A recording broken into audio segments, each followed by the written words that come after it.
I stared at the empty backyard, decorations fluttering in the breeze. The bounce house stood silent, tables of untouched food growing stale under the afternoon sun. My daughter's face pressed against the window, wondering where all her friends were. That's when I heard the police siren. My 4-year-old daughter's birthday party, the one my mother had hijacked, removed me from the planning group chat, and ultimately sabotaged, had officially become a crime scene. I never imagined I'd be standing there, watching officers respond to what my mother claimed was an emergency situation at her house, all because I finally stood up for my child. But when you've spent your entire life under someone's control, breaking free isn't just difficult, it's dangerous. This is the story of how my daughter's ruined birthday became the day I finally escaped my mother's grip, exposed decades of family secrets, and discovered what family really means, and how sometimes, when nobody shows up to the party, it might be exactly what you needed all along. Growing up in suburban Connecticut, our family maintained the perfect facade. My mother, Eleanor, was the PTA president, church volunteer coordinator, and neighborhood watch captain. Everyone in town knew her, the impeccably dressed woman who organized the best fundraisers and hosted flawless dinner parties. My father mostly existed in her shadow, working long hours at his accounting firm and deferring to her on all family matters. But behind our colonial-style front door with the seasonal wreath, our home operated like a military regime. Eleanor micromanaged every aspect of our lives. My clothes were laid out each morning. My homework was checked, then redone if it didn't meet her standards. Playdates were scheduled weeks in advance, and only with appropriate families. I wasn't allowed to cut my hair above shoulder length because she believed girls should look proper. When I was 9, I spilled fruit punch on the carpet during one of her garden club meetings. She smiled tightly at her guests, excused us both, and marched me upstairs where she whispered through clenched teeth that I was an embarrassment, making me scrub the carpet until my knees bled while the party continued downstairs. Later, she told everyone how I'd insisted on cleaning it myself, such a responsible little girl. By high school, I'd perfected the art of compliance. I was captain of the debate team, her choice, played violin, her choice, and dated the student body president, definitely her choice. The one time I brought home a B+ in AP chemistry, she taped it to our refrigerator for a month, introducing it to visitors as Sarah's little failure. Then I met James in college, a kind, soft-spoken art major who really saw me, beneath the perfect daughter veneer. We married after graduation, despite Eleanor's campaign against him. Artists don't provide stability, Sarah. When I became pregnant with Lily, I secretly hoped motherhood would heal my relationship with Eleanor. Maybe now she'd see me as an equal. Instead, she saw another person to control. From the moment Lily was born, Eleanor had opinions about everything. The formula I chose, the pediatrician I selected, how I dressed her for daycare. "I'm just helping," she'd say when I objected. "First-time mothers need guidance." James encouraged me to establish boundaries, but every attempt ended with Eleanor's tears and accusations that I was keeping her granddaughter from her. It was easier to comply than fight. So when Lily's 4th birthday approached, I reluctantly agreed when Eleanor offered to help with the planning. "After all," she smiled, showing too many teeth, "I threw the most beautiful parties for you growing up. Remember your princess tea party? Everyone still talks about it." What I remembered was being paraded around in an uncomfortable dress, reciting rehearsed thank yous to her friends, and being sent to bed early because I'd gotten chocolate on my gloves. But for Lily's sake, I agreed to the partnership, determined this time would be different.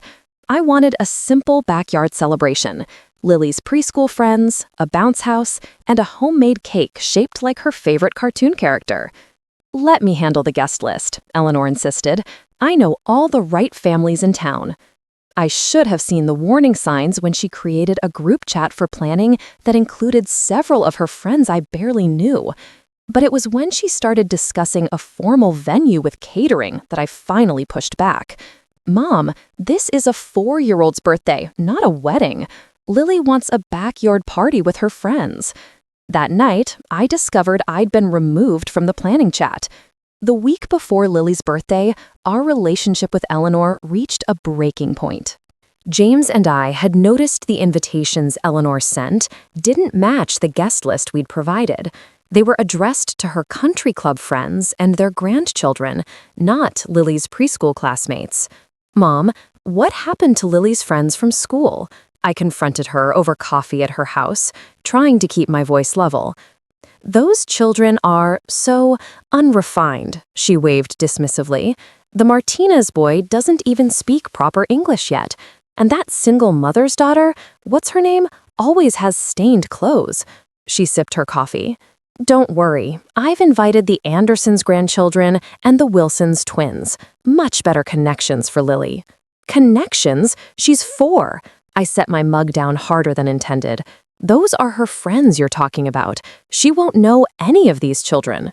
Eleanor's smile tightened. She'll adapt. Children need to learn social hierarchies early. She reached for a folder. Now, about the catering. I've selected a French-inspired menu.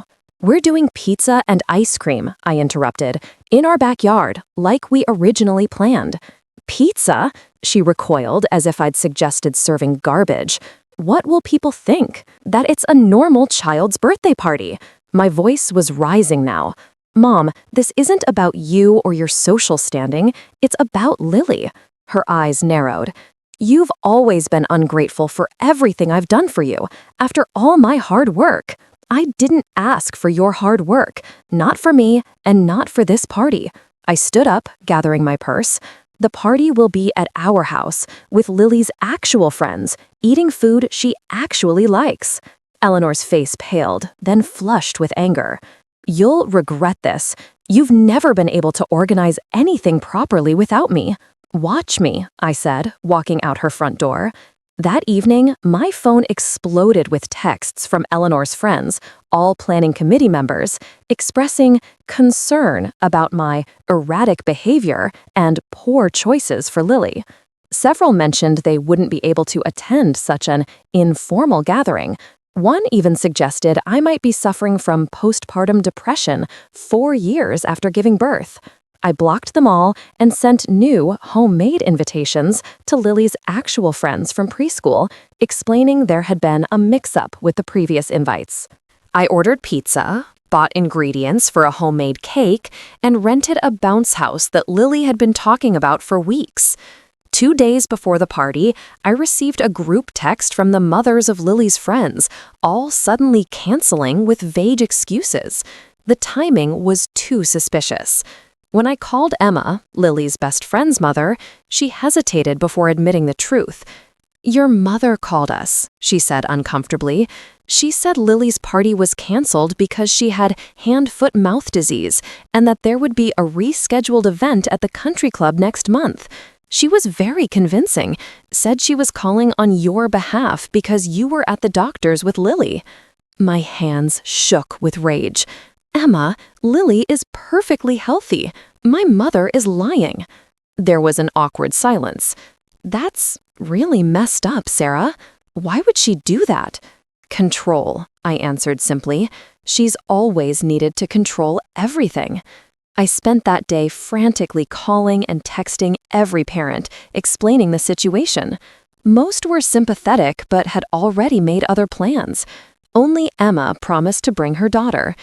The morning of Lily's birthday, I was determined to make the best of things, even if it was just a small celebration. James picked up the cake I'd ordered as a backup, my homemade attempt had failed spectacularly, and we set up the bounce house and decorations. That's when my phone rang. Eleanor. The caterers will be there at noon, she announced without preamble. What caterers? Mom, we canceled all that. I uncanceled it, she replied smugly, and I've invited the right people. They'll be arriving at 1 o'clock. Make sure Lily is wearing the dress I bought her, not those ridiculous overalls she likes. You can't just... Oh, and I hired a photographer. He'll need to take some pictures of me with Lily for the community newsletter. Something in me snapped. There is no party at my house today, Mother, not for you or your friends. There was a deadly silence. Then, you ungrateful, spiteful girl, after everything I've done? Don't come to my house today, I said with a calm I didn't feel. You're not welcome. We'll see about that, she hissed before hanging up. At noon, a catering van pulled into our driveway. I sent them away. At 12:30, the photographer arrived. I sent him away too. By 1 o'clock, Eleanor's luxury SUV parked at the curb, and she emerged in a designer dress, along with 3 of her friends, all carrying elaborately wrapped packages. The party is canceled, I called from the porch, arms crossed.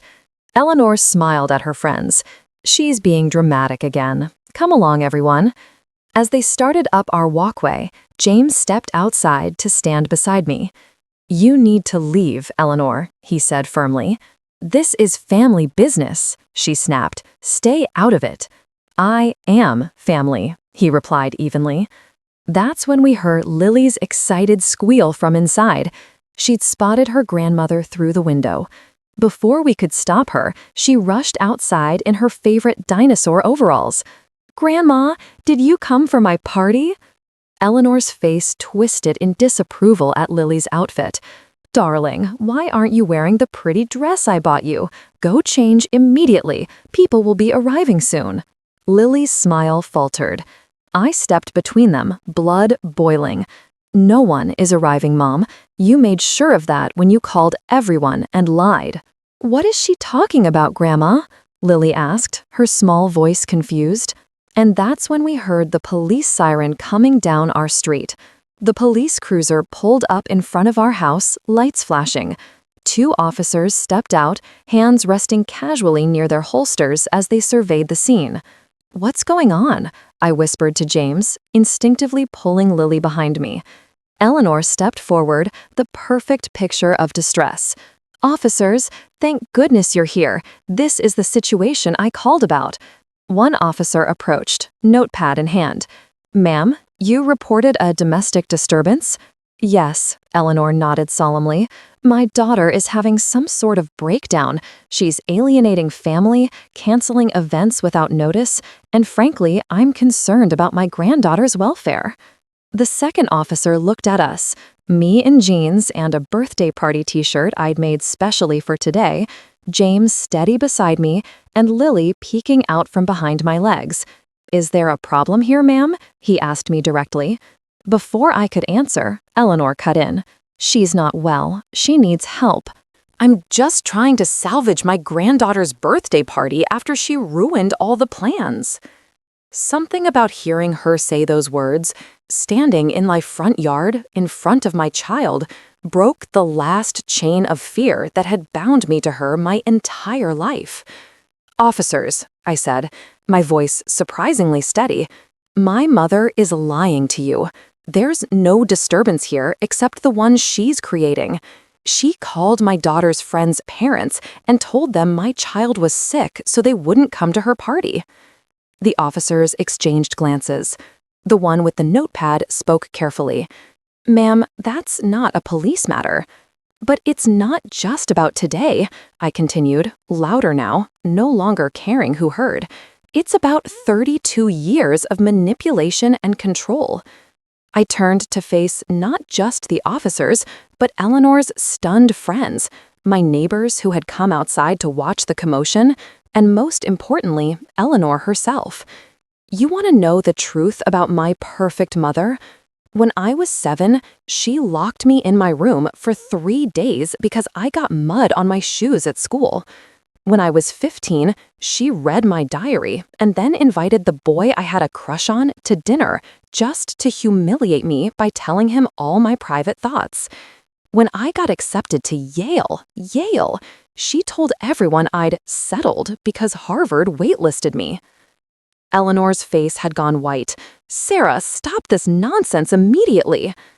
When I got engaged, she tried to pay James to leave me. Did you know that, James? I glanced at my husband, whose shocked expression answered my question.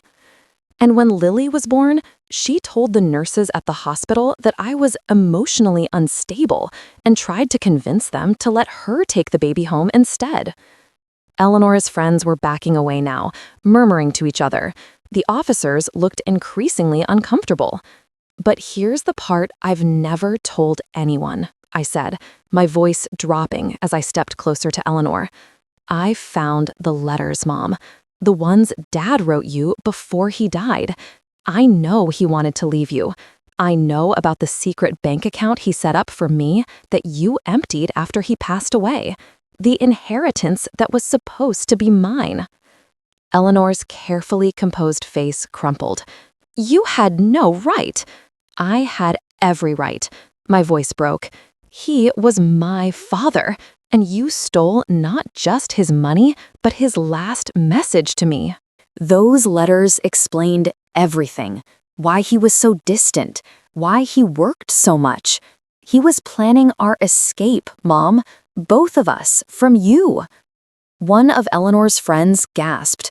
The officers exchanged another look, and the one with the notepad closed it. Ma'am, he addressed Eleanor, it seems this is a family matter, not a police one. I'd suggest you all take this conversation inside, or maybe revisit it another day. There won't be another day, I said firmly. Not for this relationship. I turned to Eleanor. I want you to leave. Don't call us, don't visit, don't send gifts. It's over. Eleanor's face hardened as she regained her composure. She looked down at Lily, who was clinging to my leg, confused and frightened by the tension. You'll regret this, she said coldly. You're nothing without me. Never have been. She turned to her friends. Let's go. Clearly my daughter is having some sort of episode. As they walked back to their cars, one of Eleanor's friends hesitated, then broke away from the group, approaching me timidly. Sarah, she said quietly, I had no idea. I'm so sorry. She pressed a business card into my hand. My sister is a family therapist. If you ever want to talk. I nodded mutely, throat tight with emotion. As the police car pulled away and Eleanor's SUV disappeared down the street, I knelt down to Lily's level, her small face pinched with worry. Is my party canceled, Mommy? She asked in a small voice. I pulled her close, breathing in the scent of her hair. No, sweetheart, your real party is just about to begin. The aftermath of the confrontation was both liberating and terrifying. After the police and Eleanor left, we were faced with an empty backyard, a bounce house, and a very confused 4-year-old who still expected a birthday party. James called his sister and her kids to come over, and I texted Emma again, who promised to be there within the hour. What do we do now? James asked quietly, as we watched Lily half-heartedly bounce alone in the inflatable castle. We celebrate, I said firmly, just differently than planned. While James entertained Lily, I drove to the local fire station with a wild idea. 15 minutes and one heartfelt explanation later, I returned home followed by a fire truck, lights flashing but sirens silent. The firefighters, touched by our situation, had agreed to a quick visit. They let Lily sit in the truck, try on a helmet, and even spray the hose a little in our backyard. By the time Emma arrived with her daughter, Lily was declaring this the best birthday ever.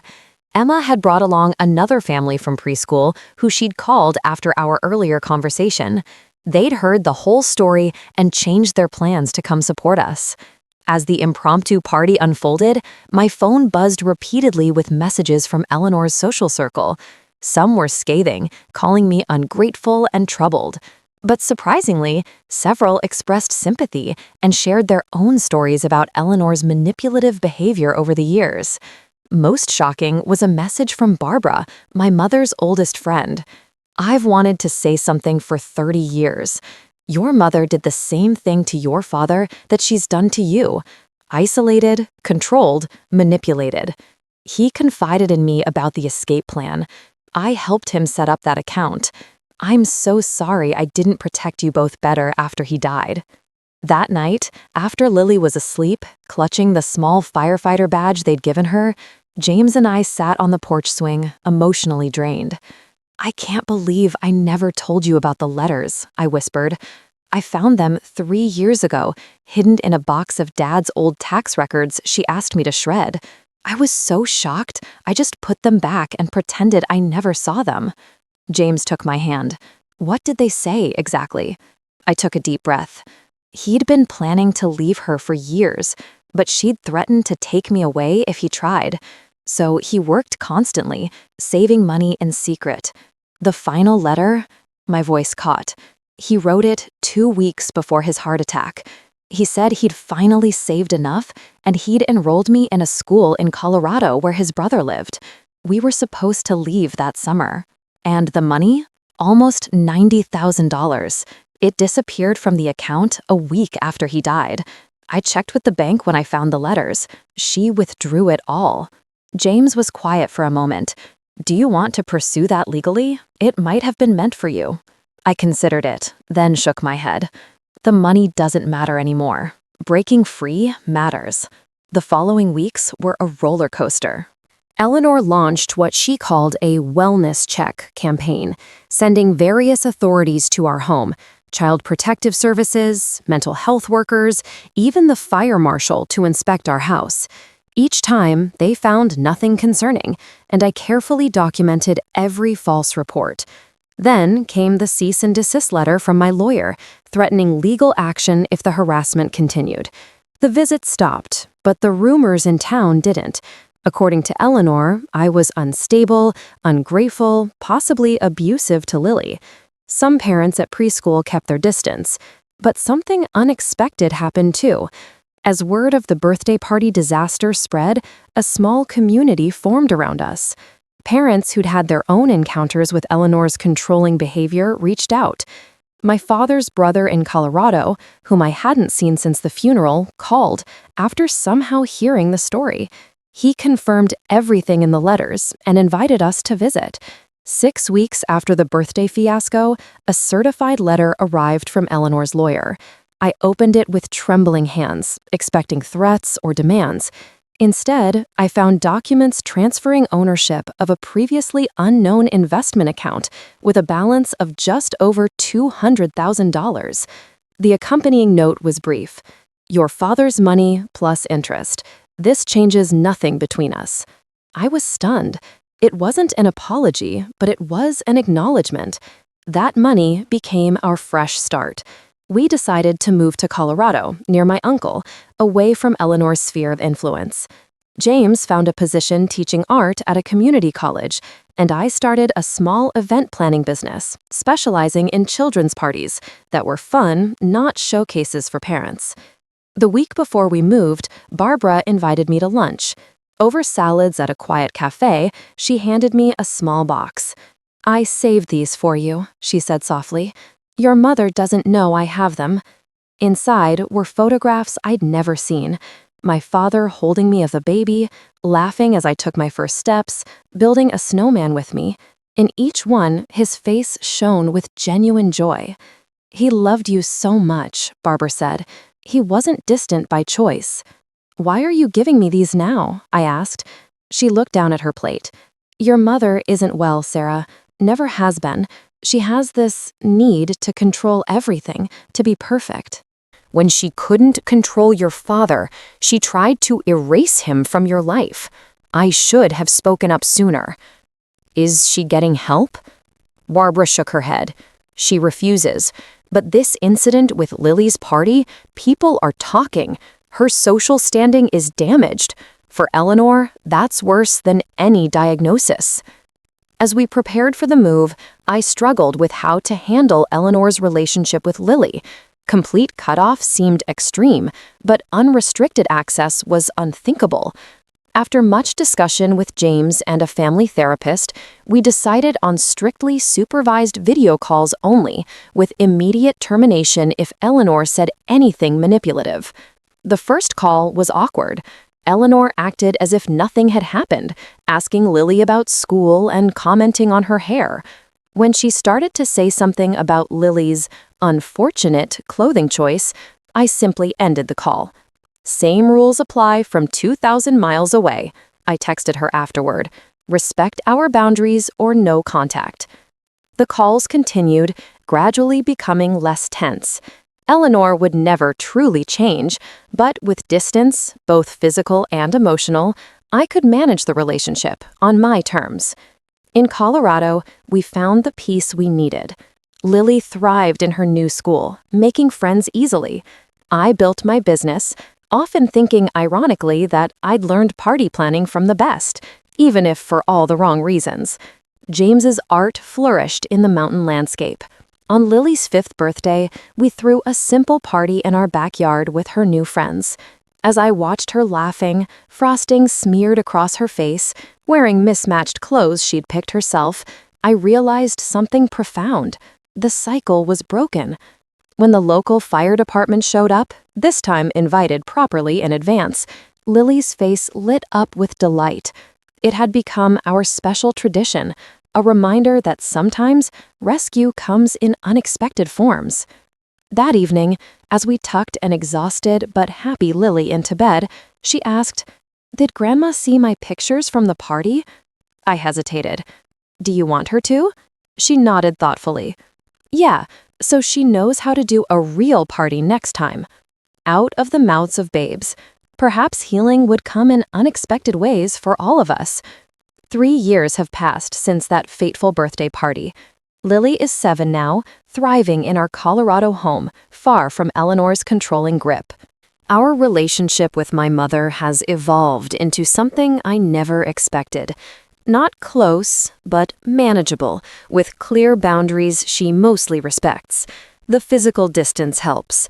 The inheritance money from my father funded not just our move, but also my therapy, where I'm still unpacking decades of manipulation. Some days are harder than others, but I'm learning that standing up for yourself isn't selfish. Sometimes it's the bravest thing you can do. The most surprising outcome? That disastrous birthday party inspired my career change. My event planning business specializes in authentic celebrations, helping families create meaningful gatherings that reflect who they truly are, not who they think they should be. My tagline: no perfect parties, just perfect memories. As for Lily, she's growing into a confident, kind little girl who knows her voice matters. Sometimes I catch glimpses of Eleanor in her stubborn streak or perfectionist tendencies, but unlike my mother, Lily also knows how to apologize, how to bend, how to laugh at herself when things go wrong. Last week, she asked me what happened at her 4th birthday party. She remembers fragments, but wanted the whole story. I told her a version appropriate for her age, emphasizing not the conflict, but the lesson, that family isn't always about blood, that sometimes the best celebrations happen when plans fall apart, and that police officers and firefighters make excellent party guests in a pinch. If you're struggling with toxic family relationships, remember this: breaking free doesn't always look dramatic. Sometimes it's as simple as saying no for the first time. The road to healing isn't straight, but each step forward matters, even the small ones. If my story resonated with you, please subscribe to see more videos about finding strength in unexpected places. Share this with someone who might need to hear that it's never too late to rewrite your family story. Leave a comment about your own experience. This community has become a source of support I never knew I needed. And remember, sometimes when no one shows up to the party, it's not the end of the story. It's just the beginning of a better one.